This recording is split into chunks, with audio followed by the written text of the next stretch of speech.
السلام علیکم friends, welcome to کتاب نگری یوٹیوب چینل۔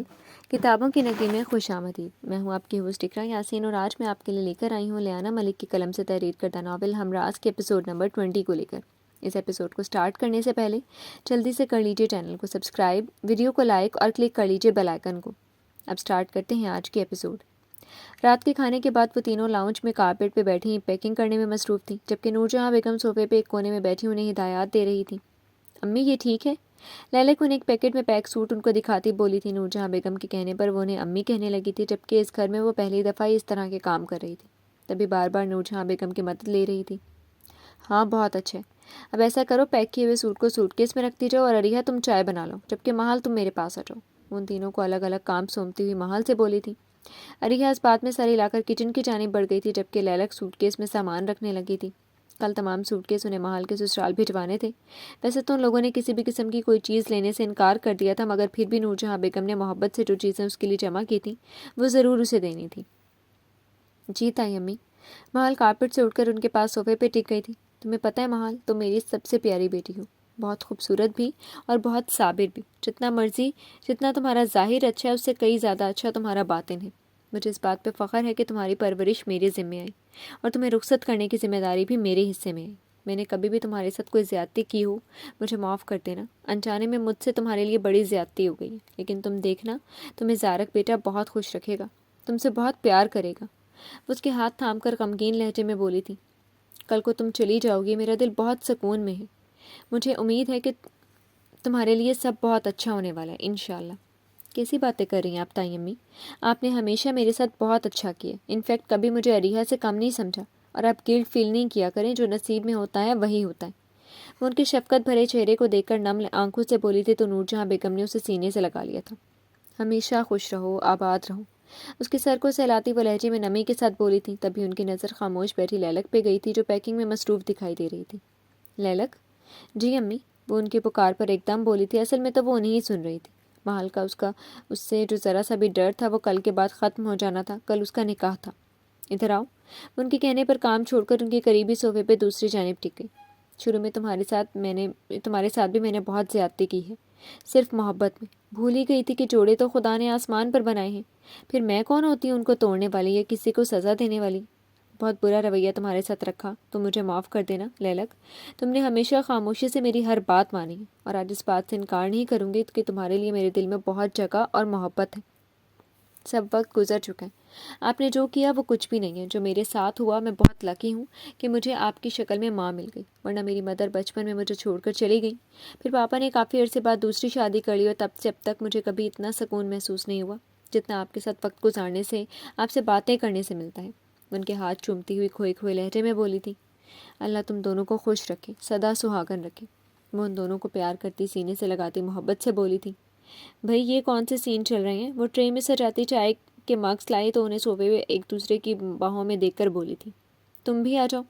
مہال اس کو دیکھ کر مسکرا کر بولی تھی تو وہ ٹرے ٹیبل پہ رکھ کر مہال کے ساتھ بیٹھ گئی۔ کل صبح جلدی اٹھنا ہے، 11 بجے مہندی لگانے والی آئے گی، 4 بجے پھر سیلون بھی جانا ہے، اس لیے جاتے ساتھ ہی سو جانا۔ اب جاؤ آرام کرو۔ وہ تینوں کو ہدایات دیتی بولی تھی۔ مہال اور اریحا اس بات میں سر ہلا کر چلی گئی تھی، جبکہ لیلک ادھورا کام جلدی جلدی پورا کر کے سوٹ کیس پیک کر چکی تھی۔ چلے میں آپ کو روم تک چھوڑ دوں۔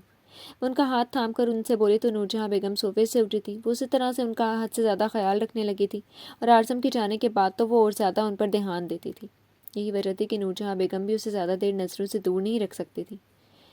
وہ سب کام مکمل کر کے واپس کمرے میں آئی تھی۔ آج کل وہ بے حد سے زیادہ تھکنے لگی تھی۔ کمرے میں آ کر بس بستر پر لیٹنے کے فوراً بعد ہی اسے نیند کی وادیوں میں گم ہو جاتی تھی۔ مہال کی شادی میں اس نے پہلی دفعہ اتنے کام کیے تھے جو کہ اس کے لیے بہت نیا تھا۔ کچھ طبیعت کی بیزاری تھی کہ پورا دن اعظم کو یاد کرتے ہوئے چلا جاتا تھا، اوپر سے اس کے پاس پرسنل فون بھی نہیں تھا جس سے وہ اس سے بات کر لے۔ رات میں کمرے میں آنے کے بعد اعظم اسے بے تحاشا یاد آتا، دل چاہتا کہ وہ اس سے ڈھیر ساری باتیں کرے، اس کے پاس بیٹھ کر اپنے دن بھر کی تھکان سمیٹ لے، مگر اس سے دوری اس کی جان پہ بنائی تھی۔ پورا دن چہرے پر مسکراہٹ سجائے ہر ایک سے ملتی، مگر تنہائی میں اسے یاد کرتے ہوئے کبھی کبھی تو رونے بھی لگ جاتی۔ یہ پہلی دفعہ تھا کہ اسے اپنے ڈیڈ کے بعد کسی سے اس قدر شدت سے محبت ہوئی تھی۔ کم عمری کی محبت تو ویسے بھی بہت جان لیوا ہوتی ہے۔ کہیں پڑھے گئے یہ جملے اس کے ذہن میں گونجنے لگتے تھے۔ ویسے بھی وہ کبھی بھی اپنی عمر کا حساب لگانے لگ جاتی تھی، پھر سوچتی تھی کہ 20 سال کی کم عمر تو نہیں ہوتی۔ مگر اسے پھر کون سمجھائے؟ آج تو بہت زیادہ مایوس ہو کر وہ نور جہاں بیگم سے پوچھ کر ان کا موبائل اپنے ساتھ لے آئی تھی۔ روزانہ اس کی اعظم سے بات ہوتی تھی مگر نور جہاں بیگم کے فون سے، مگر آج وہ ان کا فون ہی رات بھر کے لیے لے آئی تھی۔ کل اعظم نے آ جانا تھا اور اس سے یہ رات نہیں کٹ رہی تھی۔ بیڈ پہ پھیلے شاپنگ بیگس کو دیکھ کر وہ انہیں سمیٹنے کے بعد باعث بیڈ پر بیٹھ گئی۔ کچھ دن پہلے جب وہ شاپنگ پہ گئی تھی تو اپنے لیے 2 سوٹ لے آئی تھی۔ باقی کی شاپنگ وہ اعظم کے ساتھ کرنے کا ارادہ رکھتی تھی۔ شاپنگ بیگ میں سے اپنا مطلوبہ لباس دیکھ کر اس کے ذہن کے پردے پر وہ جملہ لہرایا، اگر آئندہ ایسا ڈریس ویئر کیا تو بھلائی اور برداشت کی امید مجھ سے مت رکھنا۔ پیچ کلر میں سلک کی ساڑی کو بیڈ پر پھیلایا اعظم کے کہے گئے جملے کو یاد کر کے اس کے چہرے پر شرم کی مسکراہٹ پھیلی تھی۔ چہرہ اسے سوچ کر ہی سرخ ہونے لگا تھا۔ محبت میں ڈوبا ان کا انگ انگ بس تمام برداشت کھولنے کے در پر تھا۔ نہ جانے کیا سوچ کر اس نے کل کے ایونٹ پہ پہننے کے لیے یہ ساڑی لی تھی۔ وہ ساڑی کو واپس پیک کر کے فون پہ اعظم کا نمبر ڈائل کرنے لگی تھی مگر فون مسلسل بند جا رہا تھا۔ تنگ آ کر اس نے فون سائڈ ٹیبل پہ رکھا اور گھڑی پہ نگاہ ڈالی جہاں 1 بج رہا تھا۔ اس کا موڈ یکدم آف ہو گیا تھا۔ اس 1 ہفتے میں اسے کئی بار ایسا لگا تھا کہ اعظم وہ مومنٹس اسے نہیں دے رہا جو وہ اسے لینا چاہتے ہیں، یا وہ اسے ایسی فضول میں بے پناہ چاہنے لگی ہے۔ اس کی دوری سے وہ پریشان ہو کر الٹا سیدھا سوچنے لگ جاتی، اور اب تو اس کے فون آف ہونے کی وجہ سے اس کا موڈ سخت آف ہو گیا تھا۔ لیمپ آف کر کے وہ سونے کے لیے لیٹ گئی تھی مگر نیند اس کی آنکھوں سے کوسوں دور تھی۔ وہ دونوں بیڈ کی سائڈ پر لیٹی چھت پہ لٹکے پنکھے کو چلتا دیکھ رہی تھی۔ نیند آنکھوں سے بہت دور تھی۔ آج تمہارے یہاں آخری رات ہے، اریحا نے ہی پہل کی تھی۔ وہ کروٹ لے کر محل کی جانب منہ کر کے پوچھنے لگی، شریعت اور رسول تو یہی کہتے ہیں۔ وہ چھت پہ نظریں ٹکائے بولی، ذہن میں بہت سی باتیں تھیں جن سے وہ دل ہی دل میں الجھ رہی تھی۔ سب جلدی جلدی نہیں ہو رہا محل، بہت زیادہ جلدی۔ مجھے کچھ غلط ہونے کا احساس ہو رہا ہے۔ اس قدر جلدی سب کچھ ہو جانے پہ یقین نہیں کر پا رہی تھی۔ اس کے ساتھ بھی اتنی جلدی سب کچھ ہوا تھا اور اب محل کے ساتھ بھی۔ اس سے زیادہ کیا برا ہوگا جب میری محبت، میری معصومیت چھین لی گئی ہے۔ اب جتنا بھی برا ہو جائے مجھے کوئی فرق نہیں پڑتا۔ میری طرف سے اب کسی کے ساتھ بھی کچھ ہو جائے مجھے اس سے فرق نہیں پڑتا۔ وہ ہنوز اسی حالت میں بولی تو اریحا کو کچھ گڑبڑ کا احساس ہوا۔ تم کس طرح کی باتیں کر رہی ہو محل؟ تمہیں اب تک بھائی سے محبت ہے کیا؟ وہ اس کی بیٹوں کی باتوں پہ پوچھے بنا نہیں رہ سکی تھی۔ نہیں مگر میرا دل، وہ اب لپک کے اس کے قریب ہوئی تھی اور اس کی جانب کروٹ لی تھی، مگر میرا دل کسی بھی احساس سے آری ہو گیا۔ کل میرا نکاح ہے، وہ بھی اس شخص کے ساتھ جس کو میں نے دیکھا نہیں، بات نہیں کی، کبھی اس کے بارے میں کچھ جانا نہیں۔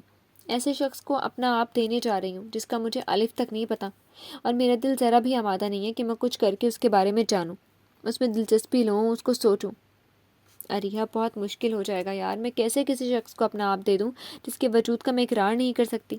وہ یکدم جذباتی ہوئی تھی۔ اس کا دل تیزی سے دھڑکنے لگا تھا۔ اریحا مجھے بہت ڈر لگ رہا ہے، کیسے کل میری زندگی بدل جائے گی اور میں کہیں اور چلی جاؤں گی۔ میرا دل بہت گھبرا رہا ہے، کچھ کرو پلیز میرے لیے۔ کچھ ہی لمحے بعد اس کی سیاہ بڑی بڑی آنکھیں سرخ ہونے لگی تھیں، لہجہ نمی میں گھل گیا تھا۔ اریحا تو یکدم اس کی حالت پہ گھبرا گئی تھی، تو خامخواہ خود ہی اس کو چھیڑ دیا تھا۔ اچھی خاصی وہ خاموش تھی، اب اسے چھیڑ کر وہ خود ہی پچھتا رہی تھی۔ تم نے خود بھائی اور امی کے سامنے ہاں کی تھی، ان کے فیصلے کو تم اس وقت اس طرح انکار کر سکتی ہو محض رات بھر پہلے؟ اس کے کپکپاتے ہاتھوں کو اپنے ہاتھ میں لے کر اسے نارمل کرنے کی کوشش کرنے لگی تھی۔ صرف تائی امی کی وجہ سے میں نے یہ کیا ہے، میں انہیں ہمیشہ خوش دیکھنا چاہتی ہوں۔ انہوں نے کبھی مجھے یہ احساس نہیں ہونے دیا کہ میرے ماں باپ نہیں ہیں۔ ان کے خلاف کبھی بھی میں کیسے جا سکتی تھی؟ ان کی آنکھوں میں اتنا پیار، مان اور رتبہ ہے میرے لیے۔ وہ روحان سی ہو گئی تھی، اس کی آنکھوں سے گرم سیال بہنے لگا۔ تم خواہ پریشان ہو رہی ہو محل، ایسے وقت پر ہر لڑکی گھبراتی ہے۔ اگر تم انہیں جانتی بھی ہوتی، اچھی دوستی بھی ہوتی، تو پھر بھی تم آج رات اسی طرح گھبرا رہی ہوتی، کیونکہ اپنا گھر چھوڑنا آسان نہیں ہوتا۔ اور تمہیں پتہ ہے تمہاری مدر ان لا کتنی سویٹ خاتون ہے۔ جب وہ تمہارا نکاح کا جوڑا دے کر گئی تھی تو بتا رہی تھی کہ تمہارے ہونے والے ہابی نے اپنے پسند سے لیے تمہارے لیے تمام شاپنگ خود کی ہے، اور یہ بھی کہا تھا کہ وہ کس قدر تمہیں پسند کرتے ہیں۔ تم ایسی پریشان ہو رہی ہو۔ اچھا سوچو، کل تمہاری مہندی کا رنگ آئے گا تو پتہ لگ ہی جائے گا کہ تمہارے سسرال والے کتنی محبت کرتے ہوں گے تم سے۔ وہ اس کو اپنی طرف سے بہلا پھسلا کر اسے چپ تو کروا ہی چکی تھی، مگر خود اس کے جانے سے ٹینشن میں تھی۔ اس کے بغیر اس کمرے میں رہنا اس کے لیے ایک بہت بڑا محاذ تھا۔ دوسرا، وہ اس سے اتنی محبت کرتی تھی کہ اس سے کچھ شیر کی بنا رہ نہیں سکتی تھی۔ اپنی آنکھوں میں آئی نمی کو اس نے پیچھے دھکیلا اور اسے سینے سے لگایا تھا۔ میری بہت سی دعائیں تمہارے ساتھ ہیں، انشاءاللہ تم بہت خوش رہو گی اور تمہارے آگے کی زندگی بہت خوبصورت ہوگی۔ اس کے بال سے ہلاتی نم لہجے میں سے گویا ہوئی تھی۔ محل نے آنکھ بھر کر اس کے سرخ چہرے کو دیکھا تھا جو آنسوؤں کو ضبط کرنے کے چکر میں شدت سے لال ہو چکا تھا۔ اریحا، وہ بھیگے لہجے میں بولی تو اریحا کی آنکھوں سے آنسو بہنے لگے تھے۔ میں تمہیں بہت مس کروں گی محل، مجھے کبھی بھول مت جانا۔ وہ روحان سی ہو گئی تھی۔ تم دامیر بھائی کو قبول کر لو عریہ پلیز، وہ تمہیں بہت خوش رکھیں گے۔ اس وقت بھی وہ اس کا سوچ رہی تھی۔ دامیر کی محبت سے وہ اچھی طرح واقف تھی اور جس حاصل مجھے پتہ ہے محال، مگر میرا دل نہیں پتھر ہے، اور پتھر ہیرے کے ساتھ فٹ نہیں کیا جا سکتا۔ میں اسے وہ خوشیاں اور محبت نہیں دے سکوں گی جو ایک بیوی کو اس کے شوہر سے ہونی چاہیے۔ میرا دل اس کے لیے کبھی راضی نہیں ہوگا۔ دامیر کے نام پر اس کا چہرہ سپاٹ ہوا تھا، جبکہ بھیگا لہجہ سخت ہوا تھا۔ تمہیں آخری بار سمجھا رہی ہوں عریہ، جو پاس ہیں ان کی قدر کرو، لا حاصل کی تمنا مت کرو۔ اس تمنا سے تم اپنا دامن جلا بیٹھو گی۔ دامیر بھائی تم سے بہت محبت کرتے ہیں۔ وقت زیادہ گزر گیا تو وہ محبت اور وہ احساس واپس نہیں آئے گا جو آج تمہارے دامن میں ہے، وہ اسے بتا رہی تھی، جس کو دامیر کے نام میں بھی ذرا سی دلچسپی نہیں تھی۔ ہمیشہ کی طرح اب بھی وہ خاموشی سے سن کر برداشت کر رہی تھی۔ سو جا محال، صبح بہت مصروفیات ہیں۔ کچھ لمحے پہلے والی محبت کہیں سو چکی تھی، وہ اس کے حصار کو توڑ کر رخ پھیر کر لیٹ گئی، یہ بھی سوچے بنا کہ آج اس کی آخری رات محال کے ساتھ ہے۔ محال کو اس کا لمحہ بلمحہ بدلتا رویہ پریشان کرتا تھا، وہ تعصب سے اس کی پشت دیکھتی رہ گئی تھی۔ آج کی صبح باقی دونوں سے زیادہ روشن اور خوبصورت تھی۔ رات کی تمام باتیں بھلائے عریہ ایک بار پھر محال کو اٹھانے کے لیے اس کے پاس آئی تھی۔ آج وہ جلدی بھی اٹھی تھی، ساتھ اس نے گھر کی صفائی بھی کر لی تھی۔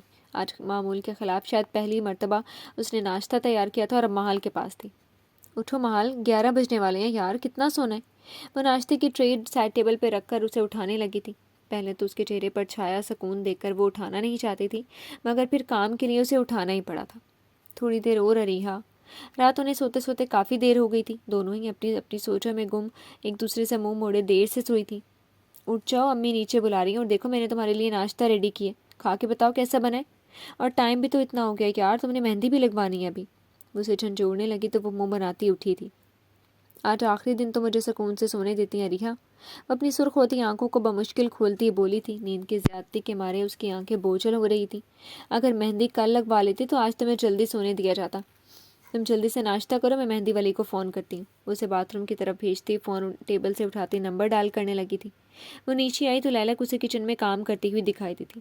لیلک بھابھی، آپ مہندی لگوا لیں پہلے، محال تو ابھی ناشتہ کرے گے۔ وہ پہلی دفعہ اس سے اس قدر تمیز سے مخاطب ہوئی تھی کہ لیلک کام چھوڑے اس کے بدلتے رویے اور لہجے کو تراشنے لگی تھی۔ نہیں، مجھے یہ سب پسند نہیں ہے عریہ، تم اور محال دیکھ لو، ویسے بھی مجھے کپڑے پریس کرنے ہیں، تم اپنے اور محال کے کپڑے میرے روم میں لا دو، میں ابھی سب کے پریس کر کے رکھنا چاہتی ہوں۔ وہ نرمی سے گویا ہوئی تھی، کل رات سے اس کا موڈ بدل چکا تھا۔ مہندی کا اسے بچپن سے بہت شوق تھا، مگر کینیڈا میں رہنے کی وجہ سے وہ کبھی مہندی نہیں لگوا سکی تھی۔ مگر اپنی شادی کے حوالے سے اس نے بہت سے خواب سوچے تھے، جن میں ایک بھی پورا نہ ہو سکا تھا، اور اب موقع آیا تو اس کا دل چور چور ہو چکا تھا۔ مگر بھابھی آپ لگوا لیں، اعظم بھائی کو اچھا لگے گا، امی نے بھی یہی کہا تھا۔ تمہارے بھائی کو مہندی کوئی خاص پسند نہیں ہے، اور مجھے بھی، میں اپنے باقی کے کام نپٹا لیتی ہوں۔ وہ ضبط کرنے کے باوجود تحمل کو برقرار رکھے ہوئے بولی تو عریہ صرف اس بات میں سر ہلا کر رہ گئی۔ اس نے آج اپنے وارڈروب کا سب سے بہترین لباس زیب تن کیا تھا۔ بلیک کلر کے کرتے پاجامے کے ساتھ بلیک کلر کی ہی ویسکوٹ پہنے وہ انتہائی سوبر اور وجیح لگ رہا تھا۔ اس کا سفید و سرخ رنگت سیاہ رنگ میں مزید نکھری نکھری لگ رہی تھی، جبکہ آنکھوں کی چمک اور محبت مکمل ہونے کا جذبہ اس کے چہرے کی خوبصورتی کو مزید 4 چاند لگا گئی تھی۔ رات کے اس وقت 7 بج چکے تھے، تیار ہوتے ہوتے اسے 1 گھنٹہ لگ گیا تھا، جبکہ اپنے سادہ سے بیڈ روم کو اس نے اپنی نگرانی میں سیاہ اور سفید روز سے سجوایا تھا کہ سادہ سا کمرہ اپنے پورے آب و تاب سے چمک رہا تھا۔ ایک نظر وہ کمرے میں ڈال کر آنے والے وقت کے بارے میں سوچ کر مسکرایا تھا۔ آخرکار اس کمرے میں اب دوسرے نفوس کا اضافہ ہونے لگا تھا، وہ بھی اس کے من چاہے وجود کا۔ یہی احساس اس کے چہرے پہ بار بار مسکراہٹ بکھرائی دے رہا تھا۔ الحمدللہ، وہ دل میں کہتا اپنے بلیک آئی فون اور والیٹ ہاتھ میں لیتا کمرے سے نکلا تھا اور کمرے کو مکمل طور پر لاکڈ کیا تھا۔ موم، تیار ہوئی؟ وہ تیزی سے سیڑھیاں اترتا انہیں آواز دیتا ان کے کمرے کی طرف رخ موڑ گیا، مگر کمرے میں پہنچ کر ان کے اوپر نظر پڑتے ہی وہ مسکرائے بنا نہ رہ سکا تھا۔ واو موم، اتنی حسین لگیں گی تو محال کا کیا بنے گا یار؟ وہ انہیں بلیک ایمبرائڈری ساڑی میں دے کر اش کر اٹھا تھا۔ ان سے ہی تو اس نے تمام خوبصورتی اور نین نقوش چرائے تھے۔ محال کو کوئی کچھ بنا سکتا ہے کیا؟ اس کے مقابلے پر کوئی آ ہی نہیں سکتا، وہ اتنی معصوم اور پیاری ہے۔ وہ اس کی خوشی سے جگمگاتے چہرے پر ہاتھ رکھے پیار اور محبت سے بولی تھی اور اس کا ماتھا چوما تھا۔ میرا شہزادہ بہت پیارا لگ رہا ہے آج۔ وہ اس کو نقصک سے تیار دیکھ کر اس پہ دم کرنے لگی تھیں کہ کہیں ان کی نظر ہی نہ لگ جائے۔ چلیں آپ آئیں باہر، میں سامان گاڑی میں رکھواتا ہوں اور سٹاف کو لیتا ہوں۔ وہ ان کے کندھے پر ہاتھ رکھ کر ان کو ہدایت دیتا نکلا تھا۔ اپنے ساتھ وہ بارات کے طور پر اپنے سرونٹس سٹاف کو بھی لے جا رہے تھے، جبکہ اس ملک میں ان کا کوئی رشتہ دار نہ تھا۔ روم کا دروازہ بند کی اپنی تیاری میں مگن تھی۔ شیشے کے سامنے کھڑی وہ ساڑی کو باندھنے میں مصروف، ساڑی کا پلو ایک کندھے پہ ڈالے ساڑی کے گھیر ٹھیک کرنے لگی تھی۔ آج بھی ساڑی پہننے سے پہلے اس نے نور جہاں بیگم سے پھر سے ٹپس لی تھی۔ کل رات کی وجہ سے اب وہ ساڑی پہننا تو نہیں چاہتی تھی، مگر اس کے بعد اس کے پاس کوئی آپشن ہی نہیں تھا۔ شاپنگ میں اس نے 2 ہی پارٹی ویئر لیے تھے، ایک یہ ساڑی اور دوسرا بلیک 3 پیس۔ وہ ساڑی نہیں پہننا چاہتی تھی اور بلیک کلر اس نے خاص طور پر ریسیپشن کے لیے لیا تھا، کیونکہ محل اور زارق کا کلر بارات کا بلیک تھا، جس کی وجہ سے اریحا یا اس نے بلیک کو منع کر دیا تھا۔ اب ساڑی پہننے کے سوا اس کے پاس کوئی چارہ نہ تھا۔ آج نہ چاہتے ہوئے بھی اس نے پورا دن اسے یاد کیا تھا، اور اب 7 بج گئے تھے اور اب تک وہ گھر نہ لوٹا تھا۔ ایک ہفتہ اس کے لیے مہینے کی طرح تھا، جس کا ایک ایک دن گزارنا مشکل تر ہو گیا تھا۔ پہلے کی بات اور تھی، مگر اب وہ ہر دوسرے پل آرزم کے لیے اپنی محبت اور شدت میں اضافہ ہوتا محسوس کر رہی تھی۔ آج کا وعدہ کیے وہ اب تک نہ لوٹا تھا۔ لیلک کے گلے میں آنسوؤں کا گولا پھنسا تھا۔ آنسو روکتی تو کس کے سامنے روکتی، اس لیے وہ زور و شور سے بہتے آنسوؤں کو نہ روک سکی تھی، اس لیے اور ساڑی سیٹ کیے ڈریسنگ ٹیبل پر ہاتھ رکھ کے ہچکیوں سے رونے لگی تھی۔ آج سے پہلے وہ اس سے زیادہ کبھی مجبور نہ ہوئی تھی۔ کچھ دیر رونے کے بعد اس کا دل جب ہلکا ہوا تو وہ خاموشی سے اپنے چہرے کو دیکھنے لگی تھی، جو رونے کے باعث سفید سے سرخ ہو گیا تھا، جبکہ آنکھوں میں سوگواریاں چھلک رہی تھی۔ کچھ ہی دیر میں وہ اپنے چہرے پر کی پسماندگی اور اداسی کو میک اپ کے جادو سے چھپا کر شال کندھے پہ ڈالے کمرے سے باہر نکلی تھی۔ اس کا موڈ خطرناک حد تک سنجیدہ ہو رہا تھا۔ پیاری لڑکی، وہ محل کے کمرے کی جانب بڑھ رہی تھی جب اپنے پیچھے سے اسے دامیر کی آواز سنائی دی تھی۔ وہ شال کو کندھوں پہ ٹھیک کرتے پیچھے مڑی تھی اور اس کی جانب رخ کیا تھا۔ جی دامیر بھائی، وہ دھیمے لہجے میں گویا ہوئی تو دامیر کا اس کا سرخ اور اداس چہرہ دیکھتا گیا۔ کیا ہو گیا، سب خیریت ہے؟ طبیعت ٹھیک ہے تمہاری؟ وہ پریشانی سے اس کے ماتھے پہ ہاتھ رکھے فکر مندی سے بولا تھا۔ ارے تمہیں تو ٹیمپریچر ہو رہے، اس کے سرخ چہرے اور چلتے ماتھے کو چھو کر بولا تو لیلک نفی میں سر ہلانے لگی تھی۔ نہیں میں ٹھیک ہوں، آپ نے مجھے بلایا کیوں؟ اس کی بات کاٹتی ہوئی بولی تو دامیر کے ماتھے پر بل نمودار ہوئے۔ کہاں سے ٹھیک ہو، اچھی خاصی بیمار لگ رہی ہو، آنکھیں بھی کتنی لال ہوئی ہیں، چلو میرے ساتھ کلینک۔ وہ زبردستی اس کا ہاتھ تھامتے بولا اور اسے لے کر زبردستی لاؤنج سے آگے لے کر جانے لگا۔ سیڑھیوں سے نیچے آتی اریحا سے یہ منظر چھپا نہ رہ سکا۔ اتنی بے تکلفی اور ہمدردی دیکھ کر اس کے چہرے کے تاثرات بگڑے تھے۔ وہ جو محل کے لیے جوس لینے کچن کی طرف جا رہی تھی، وہ یہ منظر دیکھ کر واپس غصے سے اوپر چلی گئی تھی۔ دامیر چھوڑے مجھے، میں ٹھیک ہوں۔ وہ اسے زبردستی گھر سے باہر لے آیا تھا، جہاں گارڈن میں نکاح کے لیے چھوٹا سا سیٹ اپ ارینج کیا تھا۔ کوئی ٹھیک نہیں ہو، اپنا ذرا سا بھی خیال نہیں رکھتی ہو تم۔ پہلے بھی کہا تھا کہ یہاں اپنا خیال تم نے خود رکھنا ہے، مگر پھر بھی۔ ابھی اس نے مین گیٹ کھولنا ہی چاہا تھا جب مین گیٹ خود ہی کھلا تھا اور آرزم اندر داخل ہوا تھا۔ دامیر تم؟ وہ سوٹ کیس کو گھسیٹتا اندر آیا تو دامیر کو سامنے دیکھ کر وہ مسکرائے بنا نہیں رہ سکتا تھا، مگر جیسے اس کی نظر دامیر کے ہاتھ میں دیے لیلک کے ہاتھ پہ پڑی تو اس کی مسکراہٹ لمحے بھر میں ہی کہیں غائب ہو گئی تھی۔ لیلک نے ہڑبڑا کر دامیر کے ہاتھ سے اپنا ہاتھ چھڑوانا چاہا تھا، مگر گرفت تیز ہونے کے بنا پر وہ ناکام ہو گئی تھی۔ دل تھا جو پوری تیز رفتار ہونے کے بنا پر وہ تیز رفتار کے ساتھ دھڑکنے لگا تھا۔ ایک دم اس دشمنی جان کو سامنے دیکھ کر ہوش ہی کہاں رہے تھے۔ اس کا جسم ہولے ہولے لرزنے لگا تھا، جبکہ اس سچویشن پر تو وہ خوف سے اپنا ہاتھ دامیر کے ہاتھ سے میں دے کر خطرناک حد تک خوفزدہ ہونے کو تھی۔ کسی بھی طرح وہ جو سوچ رہی تھی ویسا اصل میں ہوتا نہیں دیکھنا چاہتی تھی۔ دامیر یہ ان دونوں کی خاموشی پر وہ یوں مین گیٹ پہ دیکھ کر آرزم نے ہی ضبط کی تمام کوششوں سے صبر کا دامن تھامنے بولنے میں پہل کی تھی۔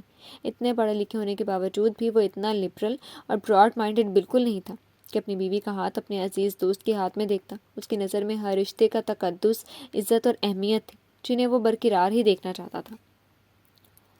جی تو فرینڈز، کیسی لگی آپ کو آج کے ایپیسوڈ؟ کمنٹ سیکشن میں ضرور بتائیے گا۔ پھر حاضر ہوں گے نیو ایپیسوڈ کے ساتھ، تب تک کے لیے اجازت دیجیے۔ شکریہ، اللہ حافظ۔